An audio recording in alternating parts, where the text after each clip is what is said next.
moment has finally arrived.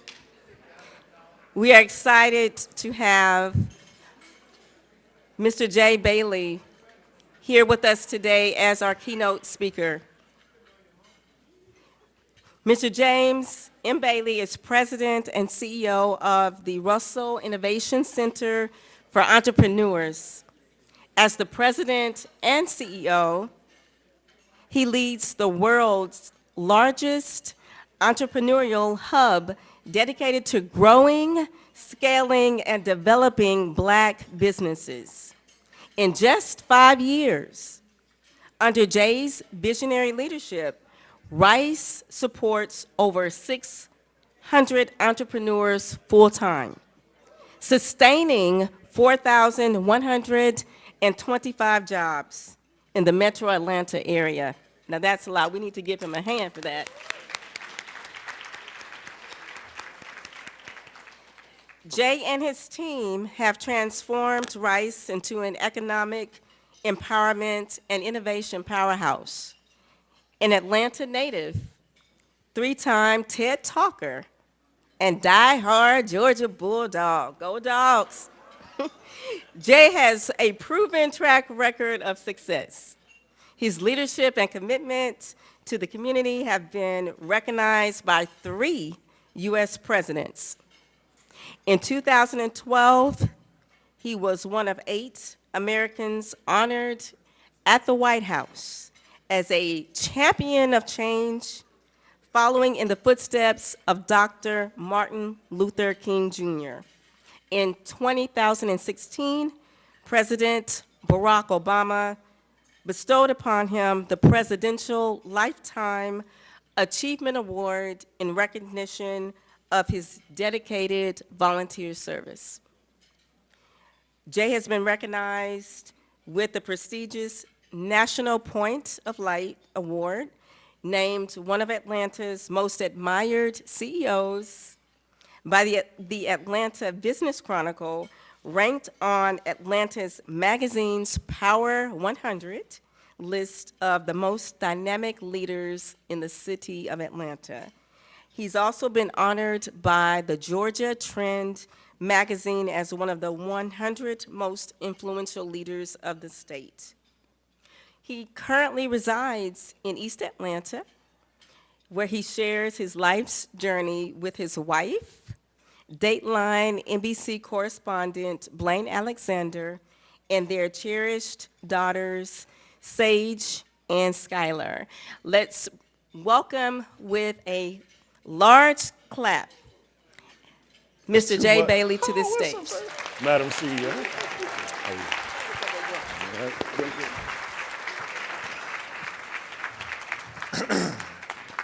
That intro is way too long. Hey y'all, what's going on in DeKalb County? I'm going to tell you that I was excited about today because I was born and raised off of Glenwood. I am a Decatur baby through and through. I live in DeKalb County now, so it's good to come home. Thank you for the invitation, Madam CEO. But I also will tell you, and it was so good coming here, like my literal next door neighbor growing up. Well, Shay, where you at? Literally grew up right next door to that woman right over there my whole life. But I had babies late in life. So I'm a 49-year-old man. And I got a 1-year-old and a 4-year-old. I got to travel to 2 states tomorrow. So DeKalb County, how much time do I have? 15, 20 minutes? I'm going to give you the best I got for 15 to 20 minutes. But I need all of your energy because otherwise daddy's going to need a nap. And if we ain't getting no call and response, I will just sit back down and chill out and y'all can have your 15 minutes back. It is good to be here because, again, my story started here. I've had an interesting story. I started my first business at 12. I bought my first house at 19. Hold on, don't cheer yet. I did make my first million by 23. However, I did not have good money role models. I did not have people to look up to. I bought into the narrative that you could do it by yourself. And I went from living in a 10,000 square foot home at the age of 26 to literally being homeless, sleeping in a 9x9 storage unit off of Mountain Industrial Boulevard in Tucker, Georgia, at 28. But it was there where I really realized that by the world standards, I had been successful. And for any entrepreneur out there that is doing it for the car, the house, hopefully by the end of my talk, I would have changed your mind or your perspective. I realized by the world standards I was successful. Cars, clothes, houses, all the things, but I had zero significance. I had done nothing to put a dent in this world. And I wanted to change that. So 3 or 4 years out of homelessness, I was helping to grow a $30 million nonprofit organization in 10 countries. I made my wife a promise that I would never get another job again because I wanted to go back into entrepreneurship until I had to break that promise. Because there are a few times in life where you get to be a part of something you know will outlast you. There are even rarer moments where you get to be a part of something that could potentially change the course of history. And I found myself in a space where I could do that, honoring one of the greatest legacies in entrepreneurship we have in Atlanta, the great H.J. Russell. But I will tell you, if we got this much time, about my start as an entrepreneur, and hopefully some of that speaks to y'all. Anybody from the deck, or y'all like really like North DeKalb? Y'all like North DeKalb, it's a different conversation. Glenwood Road in the building. There it is, uptown. I got family here. Madam CEO, if we go a little off script, please excuse me. We have a very prestigious Madam CEO, so I don't want to go too left before she pulls me back right. But I will tell you this, back then I was a latchkey kid. I hated school. I went to Snapfinger Elementary. Thank you, I'm real. I treated school like construction work. At 3 o'clock, here's my hard hat, lunch pail, do not bother me until tomorrow. I was really smart. I was branded gifted in kindergarten. So I had all the academics to actually be a good C+B student. Drove my teachers nuts, drove my parents nuts that I never applied myself. But again, I was riding my bike at 11 years old down McAfee, and I made the left on Candler Road to go to the Candler Plaza Barbershop. Latchkey kid, remember parents were nowhere to be seen. I'm 11 riding around all of Decatur. But when I was growing up, you could have put a Ferrari next to a Bentley, and I would have taken a Mustang GT 5.0 every day of the week. And when I pulled up to the barbershop on my bike, as you know, in a part of town, you really don't leave anything unlocked. I threw my bike down because what I saw was a black on black convertible Mustang GT on triple gold Dayton's. I lost my mind. I ran into the barbershop, screamed out, "Whose car is that?" My barber kind of gave me the universal symbol. He just gave me the head nod, which is the universal brother symbol for that's me. But because of where I was from and the people that I knew, there was only one thing that I thought he could do to actually afford that car. So when I hopped in his chair, as a matter of fact, as I was asking about the weather, because it was so normalized for me, I was like, "John, I know you a dope boy." And he screamed at me, cursed me out actually, and said, "Son, turn around and count how many chairs you see in this shop." I said, 10. He said, "Well, each one of these barbers pays me $50 a week to cut hair in my shop. You do the math, you're smart." It's early 80s, y'all. 50 ain't a long way, but back then that was a lot of money. And as I started adding it up, he said, "Hold on, before you finish, boy, I got 2 more shops just like this. Finish the math." So little Jay Bailey was like, "Okay, 000, comma, 0. And then he said it. He said, "Son, I'm an entrepreneur. I own this business. I own those other 2 shops, and what you need to do is go find you something you love and go make money doing it." My whole life, I was a hustler. Shay will attest that I had a car stereo business that I'll tell you about in a second, but I used to make popsicles in the ice tray. I used to charge people 50 cents to fight in my backyard so they wouldn't get caught in the front yard. I always had, that's true. I always had transaction and grind and hustle, but I never had a name for it. Until this one barber with a whisper in my ear, he's probably dead and gone, but he did not know that that one whisper in that one kid's ear fundamentally changed my trajectory forever. Not only had I just heard the word entrepreneur for the first time, it was the first time anybody had really talked to me about ownership. So my bike ride home fundamentally changed my life as well.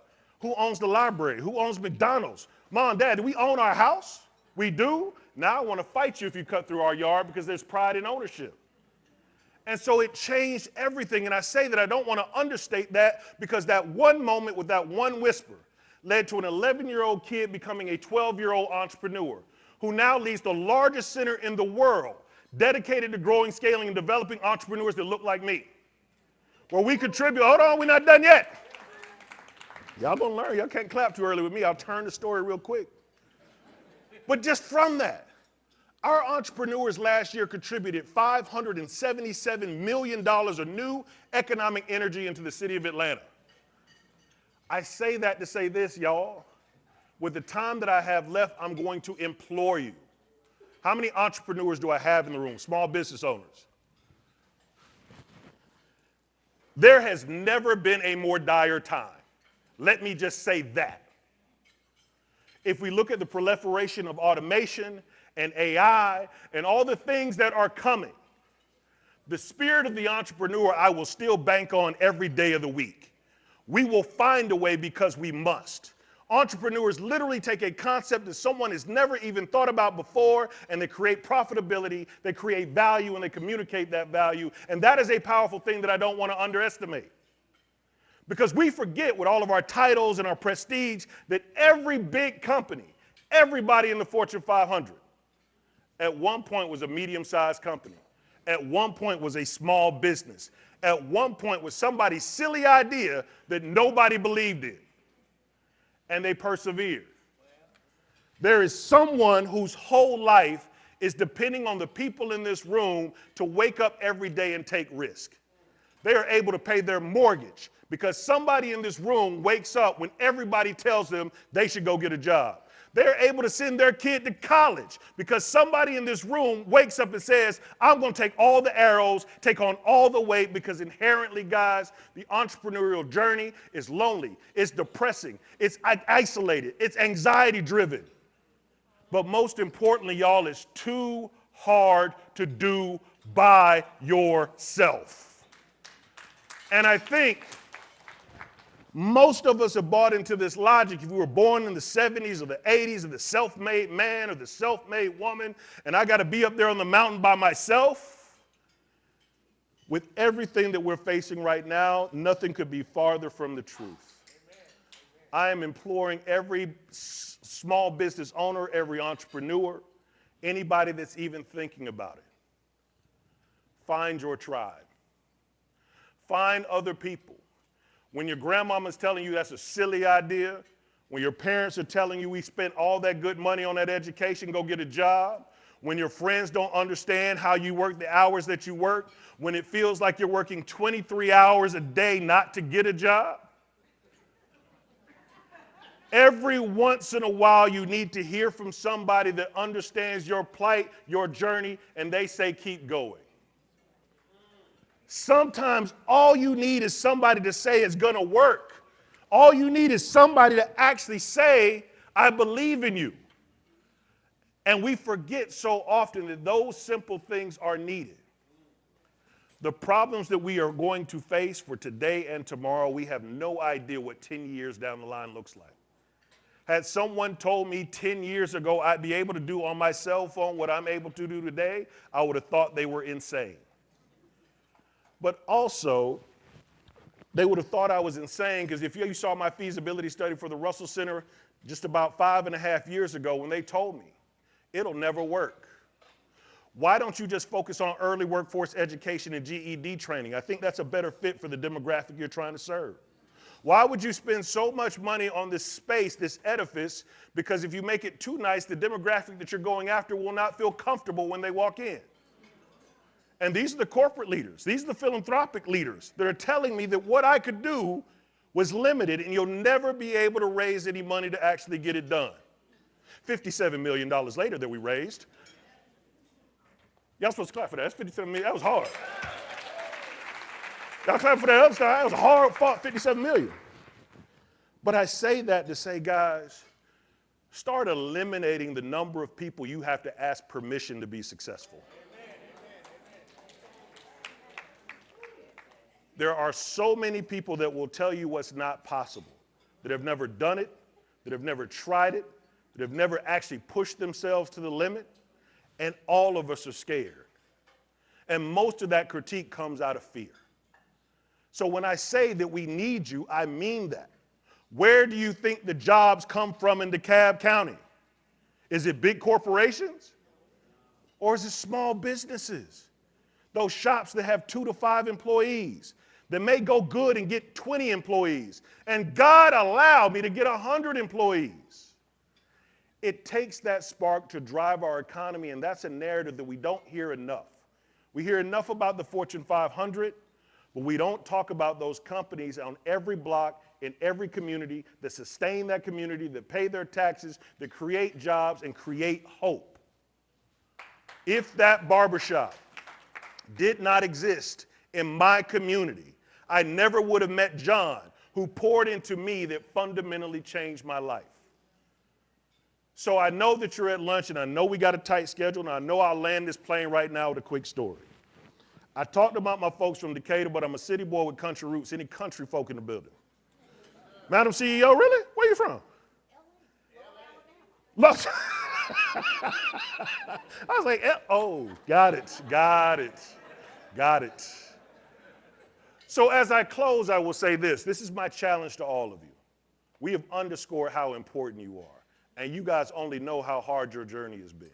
I welcome each of you to come by and holler at us at the Russell Center, because when you come by, you will see the fierce intentionality by which we go about our day. From the t-shirt I'm wearing, the watch, my socks, even transparently my undergarments come from entrepreneurs we support. The low voltage, the AV, the radio station, the general contractor, the architect, all entrepreneurs that we support. We spend more with our businesses than most Fortune 1000 companies, and we're a 5-year-old nonprofit organization. That's fierce intentionality. So if we want to put DeKalb first, then we got to start shopping in DeKalb, supporting DeKalb, building businesses in DeKalb. And guess what? If we make that fiercely intentional decision that I want to see my county win, it means that I spend my dollar in my county. I want to make our schools better, and our stores better, and our infrastructure better. Because that's the only way it really works. And it's going to hurt. Sometimes it won't be the most convenient. Sometimes you may not get the best service. Sometimes you may have to go back 2 or 3 times. But go back with the intention of making that company better, with the kind of feedback that helps an entrepreneur say, you're right, sir, we could do better. Most businesses will hear you if you come with the right energy. And hopefully that energy returns. I'll end with this story for these country folks. When I was about 7, 8 years old, if you can see my Aunt Dot rocking on the front porch. If anybody had an auntie, old auntie, probably didn't graduate high school, but she's snapping green beans or snap beans on the front porch. The cicadas are going, the crickets, Lower Alabama. I know you know. And I asked my Aunt Dot back then, Aunt Dot, how can you change the world? And Aunt Dot, in her infinite wisdom in that rocking chair, was rocking back and forth. And she said, baby, I don't know how you change the world, but I do know you can change the 3 feet around you. And that message has stuck with me my entire life. We think change happens with big centers that do $500 million in revenue a year. We think big change happens with big government programs. We think big change happens with billion-dollar companies that rain down philanthropy. Change is incremental. Change is in that school that you drive by every day to go to work, and somebody's literally waiting on you to walk in and say, I'm an entrepreneur. Who wants to own a business? Let's talk about it. Change is when that barber whispers into that kid's ear in his barber chair, and it fundamentally changes his life. When I start to think about how we shift a culture, how we shift a generation, it is hand-to-hand combat. It is close quarter. It is what you can do with the 3 feet around you. Even in the 8 feet of your table, have you at least said hello to the person that's sitting across from you? Because relationships matter more than anything else. That person that you refuse to talk to may hold all the keys to unlock whatever you need to do to make your business successful. And somewhere along the way, with emails and text messages and social media, we forgot that people are the most powerful thing that we have. I have never seen a business on Peachtree uproot, walk across the street, and close a deal with another skyscraper. And here's another secret in developing deals. All of you professionals in the room, Madam CEO included. Is this our chief? Did I see it? Are you our chief of fire for DeKalb? Yes? Fire marshal. Our fire marshal. I don't care what your title be, an EVP, C-suite, or whatever. If you made a pie graph of what was most important in your life, your job or your title is probably the smallest slice. But somehow, Fred Daniels, people want to approach you as the chief credit officer of CTB. But I know that your daughters matter more than that bank 100 times over. I know that your big green egg is probably in contention with your green bank. I know that. And I know if I go in with him talking about green eggs and I need a loan from the bank, I'm going a whole lot further with that conversation. If I only saw him as Fred Daniels and the position and the possessions that he has. Let's be people again. People came up with these ideas. People came up with these businesses, but most importantly, people, especially in our communities, are extremely resilient. So when people tell me about all the things they're nervous about in the future, I say that's cool and all, but what choice do I have? We're going to win. And in fact, for everything that's been poured into me through my ancestors, through generations, I don't have the right to fail. So whatever the challenge is, bring it on, because we're going to see through it. Because literally in 2019, I had a vision of the Russell Center, and in 2020, hit all of us in the gut. But did we stop going? Because no, we didn't have a choice but to keep going. And I say keep that kind of energy. Think about those 3 feet around you. And let's make a difference in DeKalb and create the space that we all want to grow up in, we want our children to grow up in. My personal motto is plant seeds that will grow trees whose shade you may never sit under. What are we doing right now that it can impact 7 generations yet unborn and people that we will never meet? It is possible if we focus on that 3 feet. Thank you.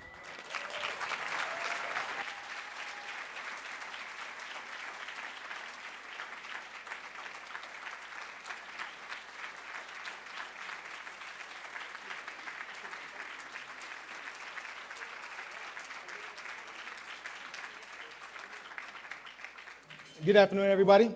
Can we just go ahead and give another round of applause for Mr. James Baden? Honestly. So I honestly thought it was going to be a bad thing for me to come up behind him because he's such a good speaker. But the biggest piece is that you guys are actually eating lunch, so he woke you guys up. So we got some great information for you all. So again, I hope you guys get some good information from this actual just overview. I'm gonna be a little bit quick because we are pressed for time here.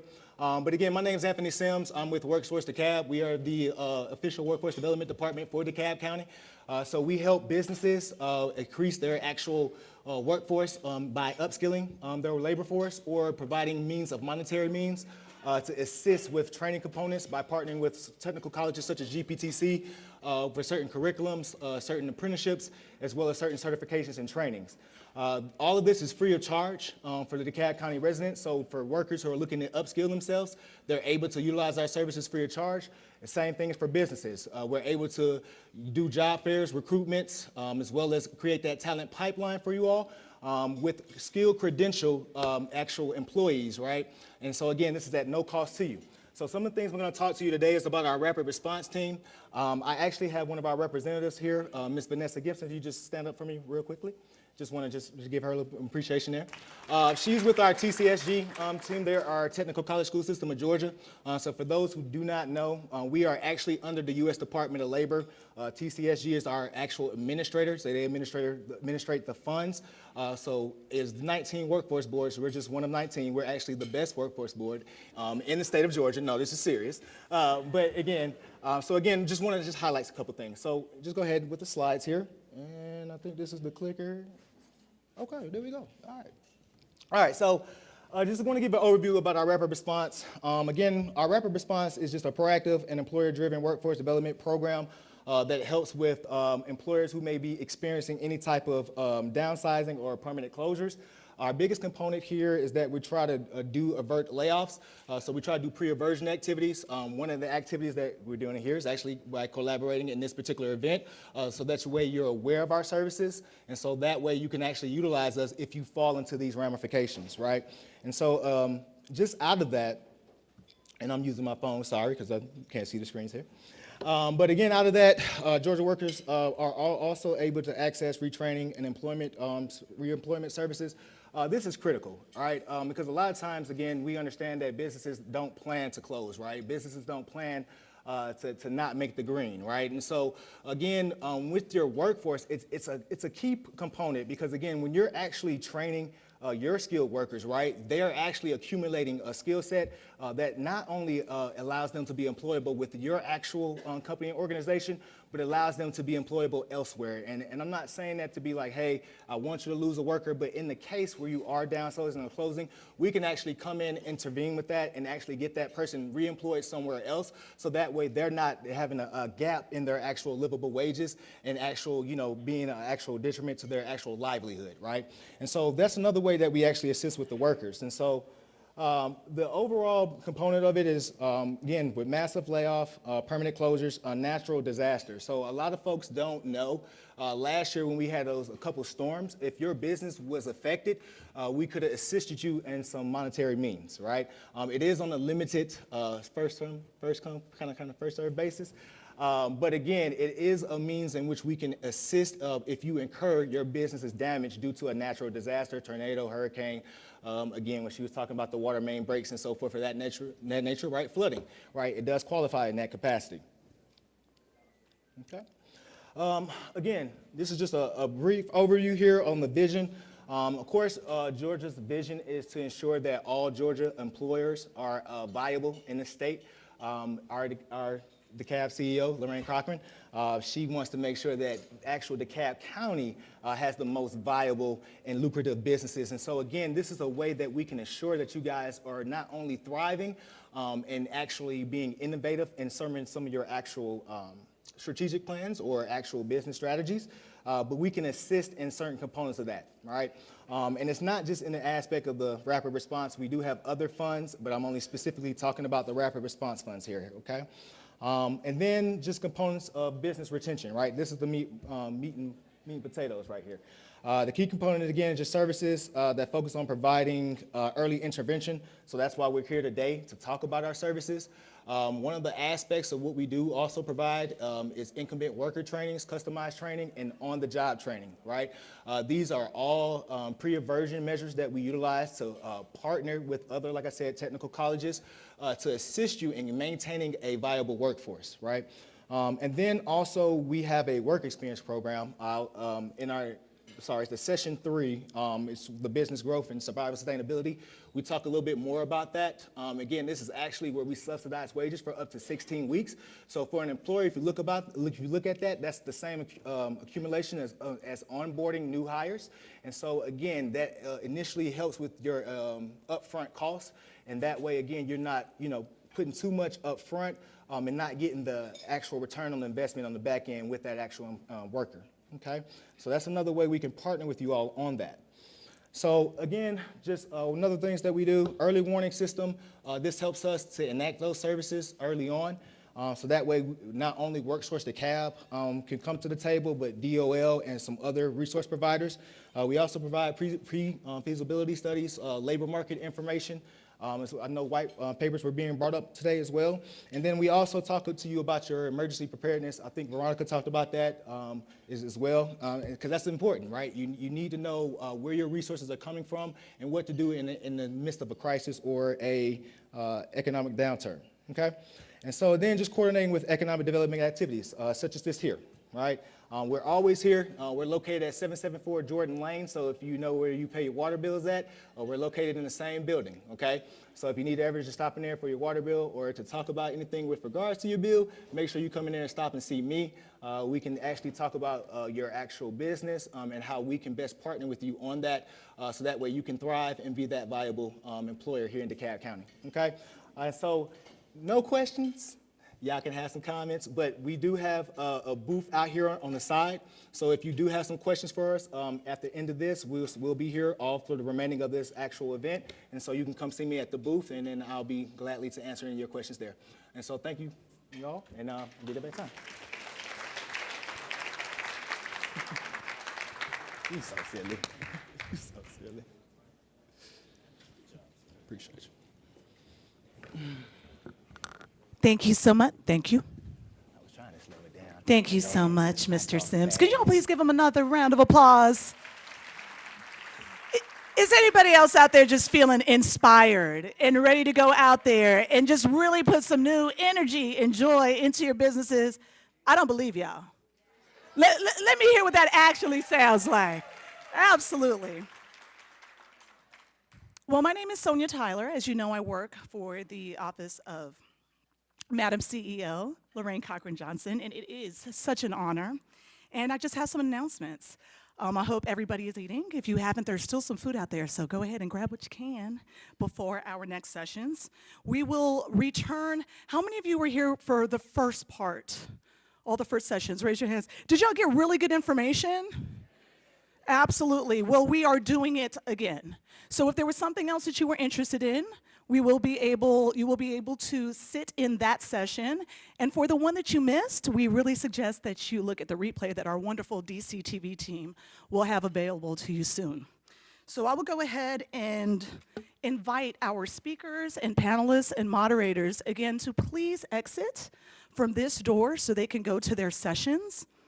You will be in the same rooms, and we're so appreciative of you all. Can the crowd please give a round of applause to all of our moderators and panelists and speakers? Y'all have been so awesome. Absolutely. I'll go ahead and share these with you again. You have the QR code on your tables if you are uncertain of what the sessions are. I will go ahead and repeat them. Session 1, starting a business in an uncertain climate. The moderator is the president and CEO of DeKalb Chamber, and that is Mr. Frankie Atwater Sr. We also have the founder and CEO of the Velocity Company Incorporated, Mr. J.R. McNair. We have business retention and expansion manager of Decide DeKalb, Ms. Katrina Young. We also have the chair of SCORE North Metro Atlanta, Mr. Roman Patowski. We have president and CEO of the Georgia Hispanic Chamber of Commerce, Veronica Maldonado Torres. We also have the VP Regional Select Business Leader, Southeast of Marsh McLennan Agency, Ashley Gavins. Again, that is session 1, starting a business in an uncertain climate. If this is one of the sessions you would like to go to, it is at the Oak Amphitheater. You can step outside right now, please, and our volunteers can guide you to those rooms, which are to the left, past our wonderful vendor booths, to where we have these sessions. Session 2, funding, grants, and financial solutions, surviving economic instability. Our moderator is Mr. Troy Vincent, CEO of Engraving House and president of the 100 Black Men of DeKalb. The panelists are Terry Dennison, the district director of U.S. Small Business Administration, Alan Mitchell, the director of DeKalb County Community Development, Jeffrey Lofton, Equitable Economic Development Program Manager of Decide DeKalb, Glenn Bachman, the business and financial advisor of ACE, and Elizabeth Erasquim, the program director of Prospera. So if you are going to that session, again, it is funding, grants, and financial solutions. It is in the Emory Amphitheater. Please go ahead and stand up now and go to your respective session. If you leave out of these doors, our volunteers will help escort you. And I do want to remind you that after those sessions, we have another wonderful session that will be back in this room. So we hope to see you again soon. Our third session is the Business Growth, Survival, and Sustainability session. Our moderator, is that the one you like? I see you. Our moderator is Dorian DeBar, the president of Decide DeKalb. Aaron Engelhardt, the director of the Start Me Accelerator program at Emory University. Lorna Green, the director of WorkSource DeKalb. Dr. Tavares Holston, the president of Georgia Piedmont Technical College. Norma Zuniga Cardoza, the executive director of GHCC Hispanic Business Center, and Mr. Earl Walker, the CEO of MH360 Tucker. That will be in the Azalea Room. Azalea Room. So please step outside for the Business Growth, Survival, and Sustainability Room. Also, our wonderful team at DCTV is making commercials of the different businesses that are here. So if you haven't already interviewed, please make sure that you go to the Mountain Laurel Room, and they will do a brief interview to help promote your business with all the cameras. Yeah, so if you need some lip gloss, go ahead and put that on, do what you got to do, and we will see you back here in this room at 2:30. At 2:30, we are doing how to become a vendor and do business with DeKalb County government. So we hope to see you soon, and thank you so much.